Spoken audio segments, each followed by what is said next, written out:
법조팀 조희원 기자와 더 얘기해 보겠습니다. 조 기자, 검찰이 수사팀이니까 무혐의로 결론을 낸 건데 그럼 이제 수사 결과 발표하면 끝인 건가요?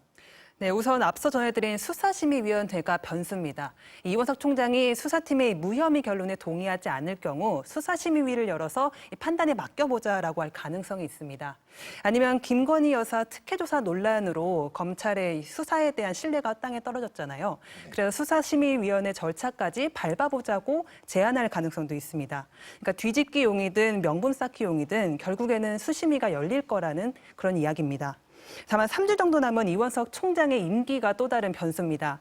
일단 수심위가 열리면 결과가 나올 때까지 사건 종결은 미뤄지는데요. 역대 수사심의위원회를 보면 사건 처리까지 통상 열흘 이상 소요됐거든요. 그러니까 이 총장의 임기 내에 끝나지 않을 수도 있는 겁니다. 하지만 사안이 상대적으로 단순한 만큼 이 속도를 낸다면 이 총장의 임기 안에 결론을 내는 게 불가능하지는 않다는 전망도 나오고 있습니다.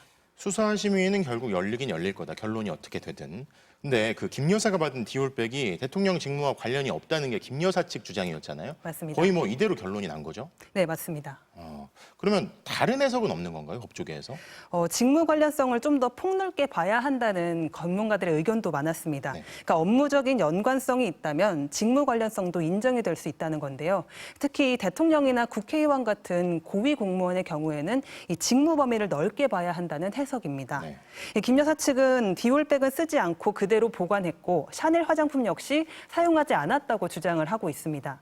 이 위스키나 전통주 같은 건 김 여사한테까지 전달되지도 않았다면서 청탁 대가로 받은 게 없다고 했습니다. 또 디올백을 제외한 다른 선물은 그의 집중호우로 수해를 당해서 훼손됐다고 검찰에 진술한 걸로 알려졌는데요.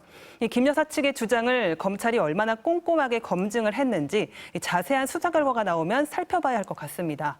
하지만 어떤 경우이든 간에 공직자의 부인이 수백만 원 나가는 금품을 받아도 된다고 검찰이 인정한 것이냐는 비판을 피해가기는 어려워 보입니다. 명품백 말고 다른 건 수해를 당해서 훼손이 됐다. 근데 명품백 사건도 있지만 뭐 진짜 문제는 그 도이치모터스 주가 조작 사건이라는 얘기가 있잖아요. 네. 여기에 대한 김 여사 의혹, 연루 의혹 사건 뭐 수사는 어떻게 되고 있는 건가요? 일단 도이치모터스 사건 같은 경우에는 후임 총장의 몫으로 넘어가는 분위기입니다. 네. 다음 달 12일에 권오수 전 도이치모터스 회장이랑 전주 손모 씨의 항소심 결과가 나오는데요. 이 결과를 보고 판단하기로 가닥을 잡은 분위기입니다. 또 하나 지지부진한 게 이른바 총장 패싱 사건에 대한 진상조사입니다. 네. 이원석 검찰총장한테 보고하지 않고 김 여사를 제3의 장소에서 조사했다는 거잖아요. 이창수 지검장이 수사에 방해된다는 이유로 대검 감찰부에 이 면담 요청에 응하지 않고 있는 걸로 알려졌는데요. 그러면 내일 디올백 수사 결과를 보고하고 나면 진상조사에 협조를 할지 그리고 대검은 어떻게 결론을 내릴지도 관심이 쏠릴 것 같습니다. 네, 법조팀 조희원 기자였습니다.